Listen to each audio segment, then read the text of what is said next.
This channel does not promote any violent, harmful, or illegal activities. All content provided by this channel is meant for an educational purpose only.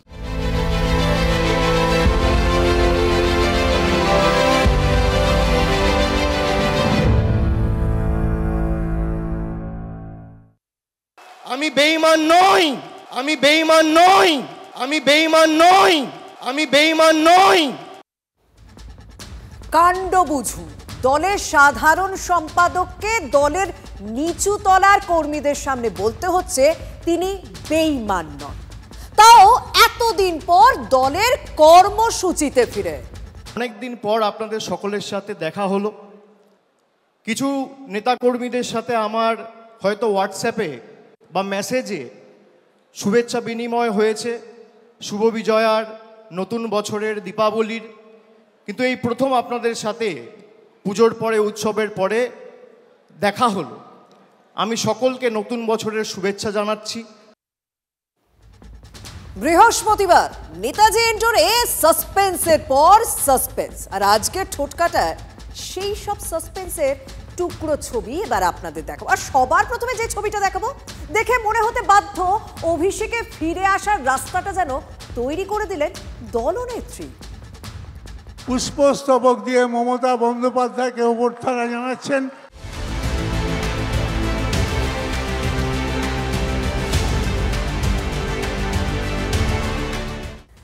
মঞ্চে ফেরার রাস্তাটা তৈরি করে দিয়েছিলেন দলনেত্রী। তাকে দেওয়া ফুল তুলে দিলেন অভিষেকের হাতে। রাজ্য সভাপতির পরে বক্তাকে অভিষেক বন্দ্যোপাধ্যায়, সেটাও মমতাই ঠিক করে দিলেন।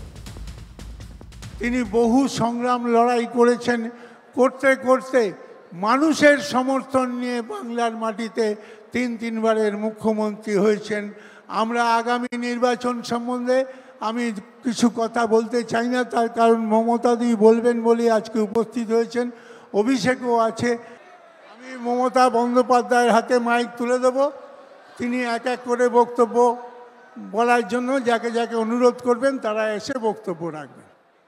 অভিষেক বলবে তাকে এবার বক্তব্য রাখার জন্য অনুরোধ করছি আমাদের সর্বভারতীয় সাধারণ সম্পাদক সাংসদ অভিষেক বন্দ্যোপাধ্যায়কে। বাজারে রটিয়ে দেওয়া হচ্ছে অভিষেক বন্দ্যোপাধ্যায় বিজেপিতে যাবে। আরে আমার গলা কেটে দিলে কাটা গলা থেকে মমতা ব্যানার্জি জিন্দাবাদ বেরোবে। আমি বেঈমান নই, আমি বেঈমান নই। বাজারে ছড়িয়ে দেওয়া হচ্ছে নতুন দল আসছে।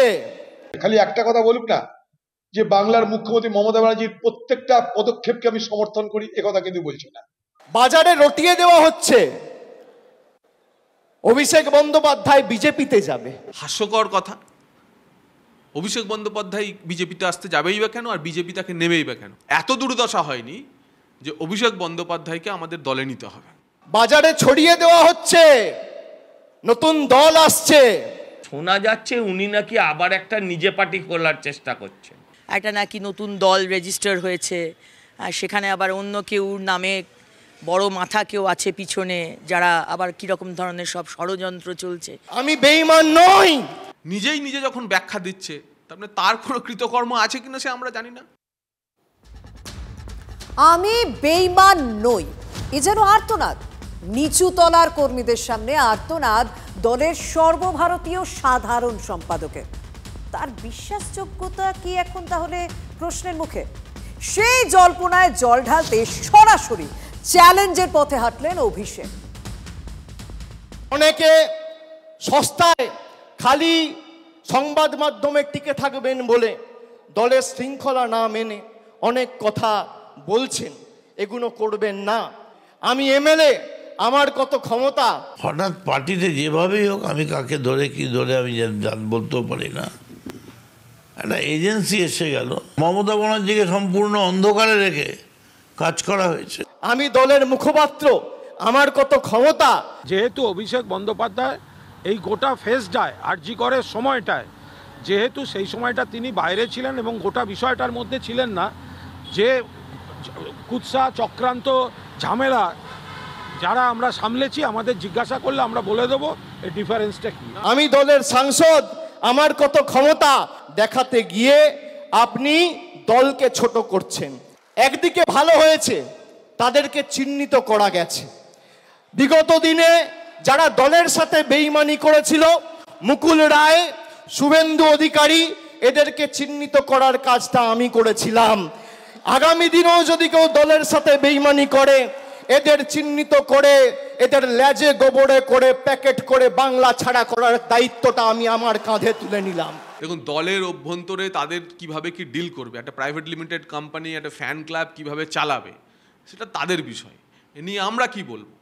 তবে তৃণমূলে বেশ কিছু এন্টারটেনার আছে এবং আমার ধারণা ন্যাড়া লড়ে খুঁটির জোরে, কোনো না কোনো খুঁটির থেকে ইঙ্গিত পেয়েই তারা এই ধরনের বক্তব্য রাখে। বাংলার মুখ্যমন্ত্রীর প্রত্যেকটা সিদ্ধান্তকে আমি পূর্ণ সমর্থন করি, একথা কিন্তু বলছে না।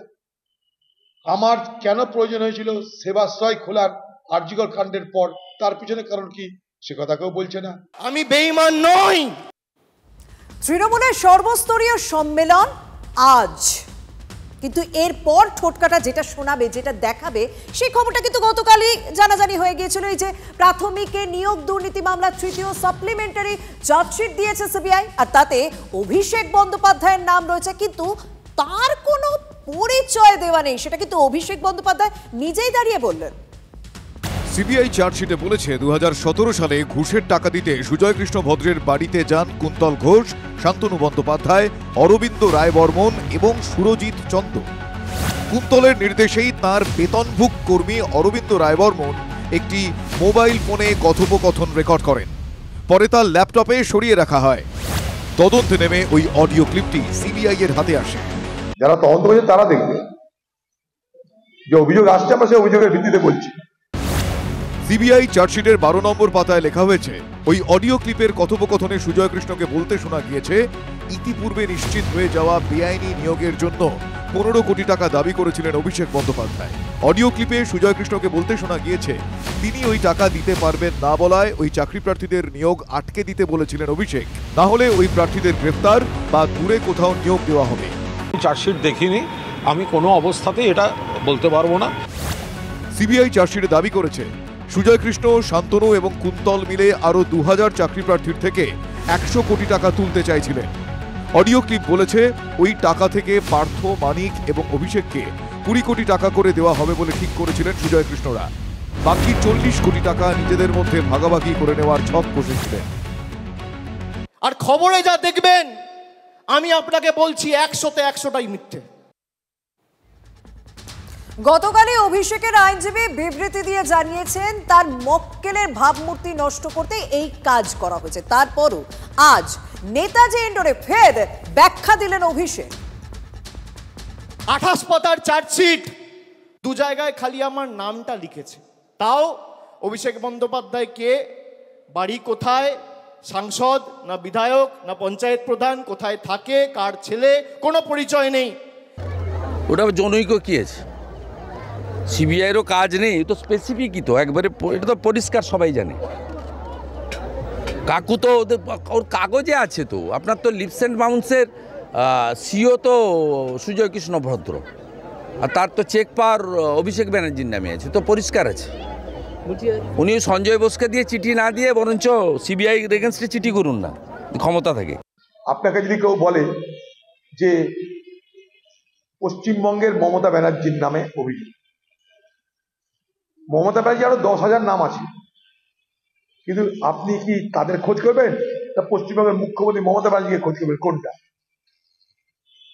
এটা তো রহস্য। কেন নাম আসছে কিন্তু পদ আসছে না, কেন?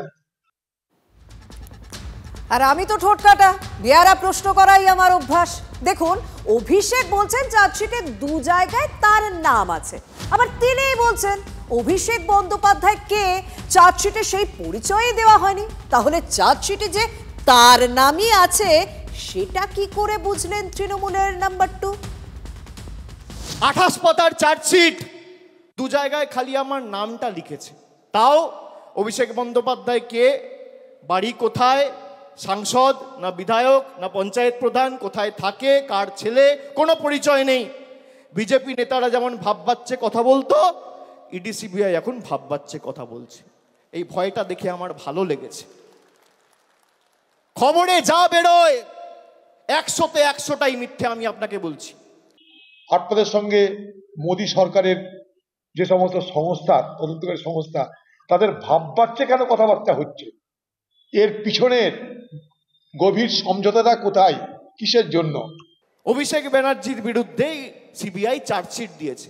আরে আমি সকাল বিকেল কথা পাল্টাই না। 5 বছর আগে কোভিডের সময় 2020 সালে বলেছিলাম যে আমার বিরুদ্ধে যদি কোনো রকম কোনো প্রমাণ বা কোনোভাবে সিবিআই বা ইডি প্রমাণ করতে পারে বা তথ্য দিতে পারে আদালতে যে আমার প্রত্যক্ষ বা পরোক্ষ মদতে কোনো ভুল হয়েছে, কোনো দুর্নীতি হয়েছে, কেউ 10 পয়সা তুলেছে, আপনাকে চার্জশিট দিতে হবে না, সামান দিয়ে আমায় ডাকতে হবে না, ফাঁসির মঞ্চ করুন, গৃহে মৃত্যুবরণ করব।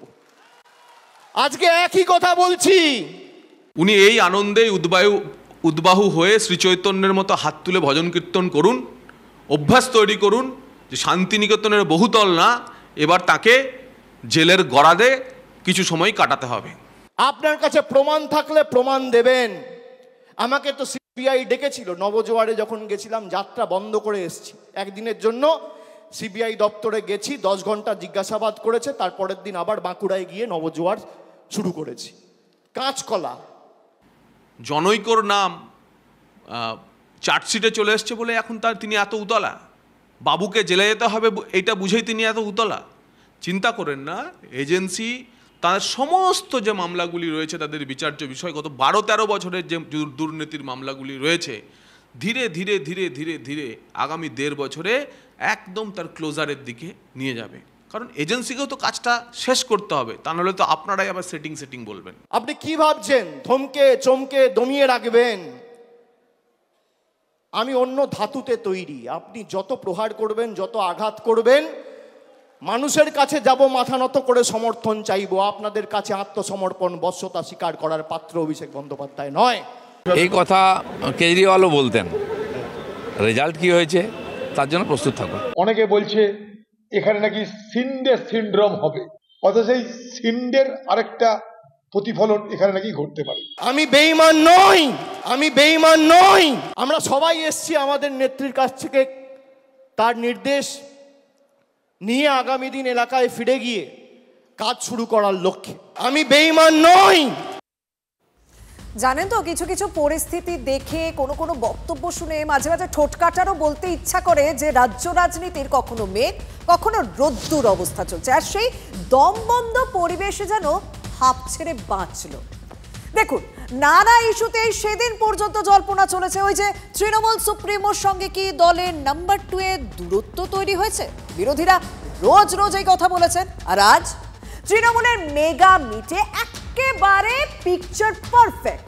একই মঞ্চে নাম্বার 1 নাম্বার 2, মানে 2 এর প্রচারে নাম্বার 1, মানে আর বলবো না, ছবিটা দেখলেই বুঝে যাবেন। ছেড়ে দেওয়া উচিত। আমি মমতা বন্দ্যোপাধ্যায়কে সভানেতৃত্বের জন্য অনুরোধ করব। আর এখানে আমাদের সহকর্মী যারা আছেন, 2 সাধারণ 26-এর আগে তৃণমূলের মেগা বৈঠক দেখছেন। মমতা বন্দ্যোপাধ্যায়কে ফুলের স্তবক দিয়ে বরণ করা হলো, আর তৃণমূল নেত্রী সেই ফুল তুলে দিলেন অভিষেক বন্দ্যোপাধ্যায়ের হাতে। ছবি তো কথা বলে, কি বুঝলেন? তাহলে জল্পনা কি শুধুই জল্পনা? দল একজোট, ফুলে বরণ তো সেই বার্তায় দিল, তাই নাকি? সাধারণ সম্পাদক আছেন, তারা পুষ্পস্তবক দিয়ে মমতা বন্দ্যোপাধ্যায়কে একই মঞ্চে দলের সুপ্রিমো ও নাম্বার 2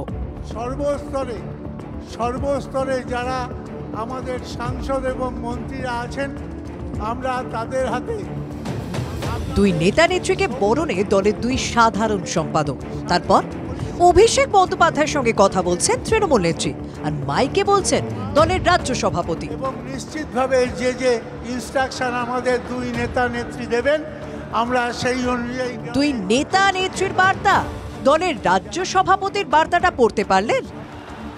এরপর বক্তব্য রাখতে ওঠেন অভিষেক বন্দ্যোপাধ্যায়। আমি সকলকে আমার অন্তরের অন্তঃস্থল থেকে কৃতজ্ঞতা জানাচ্ছি, প্রণাম জানাচ্ছি। শান্ত থাকুন প্লিজ, শান্ত থাকুন, ডিসিপ্লিন মেনটেন করুন।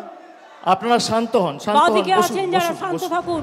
ভাষণের শুরুতেই স্লোগান উঠল, হট্টগোল কর্মীদের, আর ডিসিপ্লিন পালনের বার্তা মমতা বন্দ্যোপাধ্যায়। তারপরই শৃঙ্খলার বার্তা অভিষেকের। অনেকে সস্তায় খালি সংবাদ মাধ্যমে টিকে থাকবেন বলে দলের শৃঙ্খলা না মেনে অনেক কথা বলছেন, এগুলো করবেন না। যদি কেউ দলকে ভালোবাসেন সে কোনোদিন দলের শৃঙ্খলার বাইরে যাবে না। একটা কর্মী কোনোদিন দলের শৃঙ্খলার বাইরে যায় না। আজকে তাই অভিষেক আপনাদের গুছিয়ে বলেছেন দলের কি করা উচিত, বক্সিদা বলেছেন 26-এর বিধানসভা নির্বাচনের আগে সুসংহত দল তৈরি করবার ক্ষেত্রে গোষ্ঠীদ্বন্দ্ব মেটাতে চাইলেন তিনি। অভিষেক বন্দ্যোপাধ্যায়কে মঞ্চে বসিয়েই বার্তা দিলেন, দলে প্রতীকী শেষ কথা, আমি কোনো দাদার লোক, এটা কোনো রাজনৈতিক পরিচয় হতে পারে না। আমি দেখছি ইদানিং দু একটা নেতা হয়েছেন, নেতা কিনা আমি জানি না, হঠাৎ গজিয়ে তোলা। কেউ বলছেন আমি সিম্বল চিনি না বলে তার নেতার নাম বলছে, আবার কেউ কেউ বলছেন আমি তৃণমূল বুঝি না, আমি ওই দাদার রাজনীতি করি। মনে রাখবেন, আমি কিন্তু রোজ খুঁটিয়ে খুঁটিয়ে ফেসবুক দেখি, টুইটার দেখি, আর কে কি বলছেন, কে কি করছেন, সবটাই কিন্তু নজরে আমার থাকে। এদের জন্য নজর আমার থাকবে। তাহলে সবটাই নজরে রাখেন তৃণমূল নেত্রী। এই তো সেদিন শান্তনু সেনের সাসপেনশন, মণিশঙ্কর মণ্ডল, মহিদুল ইসলাম সহ শিক্ষা সেলের একাধিক নেতার উপর খাড়ার কোপ পড়ল। তারা সবাই কিন্তু অভিষেক ঘনিষ্ঠ বলেই পরিচিত। আবার অশোকনগরের নারায়ণ গোস্বামীতেও তো একই ঘটনা। সোশ্যাল মিডিয়ায় নারায়ণের ভাইরাল ক্লিপে শোকজও করেছিল দল। তাহলে দলের দাদার রাজনীতি চলবে না, বার্তাটা কিন্তু স্পষ্ট করে দিলেন। আবার সেই বার্তাই দিলেন দলের নাম্বার 2। সব মিলিয়ে সুরে সুরে মিলে গেল তৃণমূলের মেগা মিট। আরো আছে, আরো অনেক কিছু আছে, দেখুন। মমতা বন্দ্যোপাধ্যায় গত মাসে বিধানসভা থেকে বলেছে 2/3 বেশি আসন নিয়ে তৃণমূল ক্ষমতায় আসবে। 2/3 মানে 195 বা 196টা আসন। আমি আপনাদের বলবো, আমরা 214টা আসন 2021-এ পেয়েছিলাম। সেই লক্ষ্য অবিচল থেকে আমাদের সেই মাপকাঠি পেরিয়ে 215-র বেশি আসন নিয়ে চতুর্থবার যাতে বাংলার মুখ্যমন্ত্রী মমতা বন্দ্যোপাধ্যায় হয়, সেটা আমাদের সকলকে সুনিশ্চিত করতে হবে। হিসেবটা মিলিয়ে নেবেন, ইসবার কি করবে তৃণমূল কংগ্রেস। অভিষেক যেটা বলেছে অ্যাকচুয়ালি কারেক্ট। 2/3 মানে 195 বা 196টা আসন।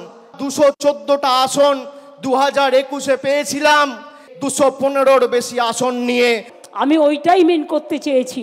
আমি সবটা বলি না, ওরা যেটা বলতে পারে আমি সেটা বলতে পারি না, কিন্তু আমি বলেছি 2/3 মেজরিটি তো থাকবেই, তার বেশি আপনাকে নিয়ে আসতে হবে, বিজেপির জামানত জব্দ করতে হবে।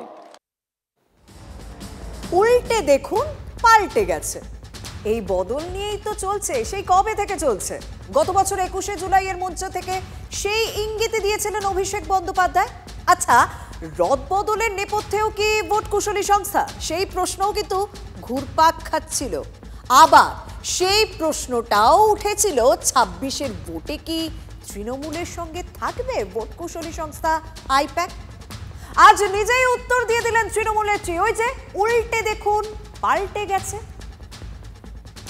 পিকের আইপ্যাক এটা নয়, ওরা অন্য জায়গায় কাজ করে, ও একটা রাজনৈতিক দলও করেছে। এ একটা নতুন টিম, সবাই জানে। এদের কোঅপারেশন করতে হবে, এদের নামে উল্টোপাল্টা বলা বন্ধ করুন। তার কারণ আপনাদের বুঝতে হবে যে কাজটা সবাইকে মিলে একসাথে করতে হবে। তাহলে পিকে মানে প্রশান্ত কিশোর নয়, এখন নতুন টিম, এখন টিম পিজে। পিজে মানে প্রতীক জয়। দেখুন, 24-এর লোকসভায় বড় জয় পায় তৃণমূল। মুখ্যমন্ত্রীর মুখে ছিল ভোট কুশলী সংস্থা আইপ্যাকের নাম, কিন্তু তাল কাটলো গত ডিসেম্বর।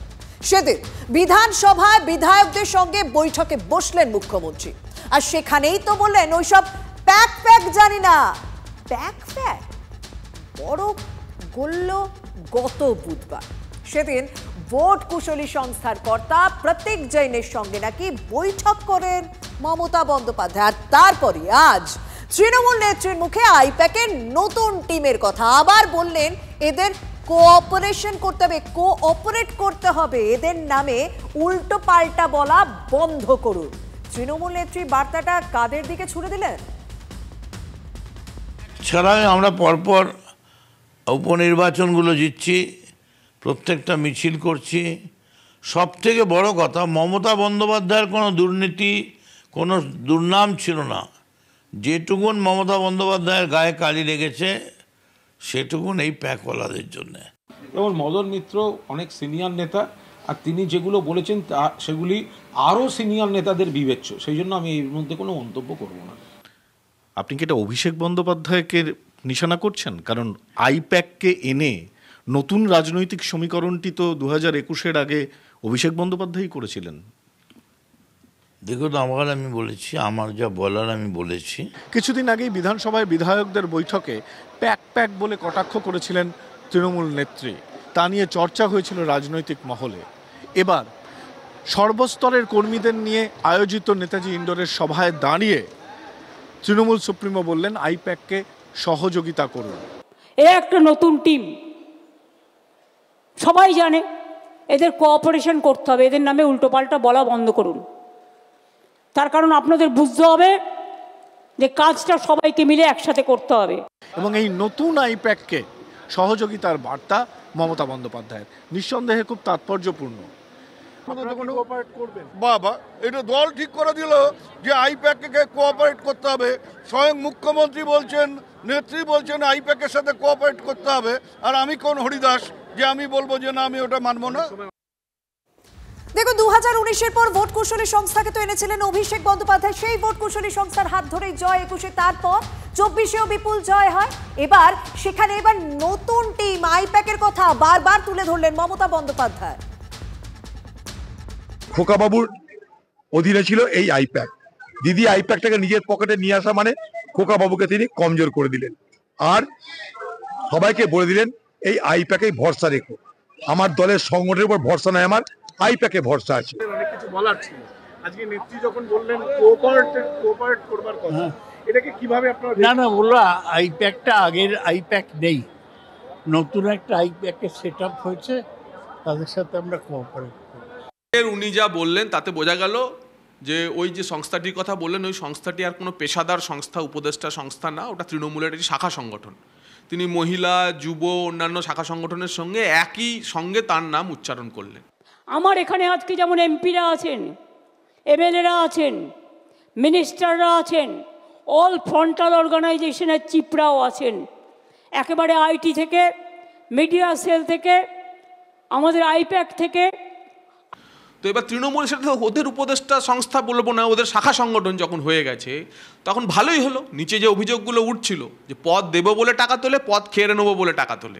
আইপ্যাক না, সেই আইপ্যাক নয়, সেই আইপ্যাক তো আলাদা, সে তো অন্য জায়গায় রাজনৈতিক দল খুলে ফেলেছে। এটা হচ্ছে পরবর্তীকালে আইপ্যাক নামে কিছু লোক কাজ করছে, তারা কিন্তু এরাই তো 2023-এর পঞ্চায়েতও করেছে, লিডারশিপ পাল্টে গেছে।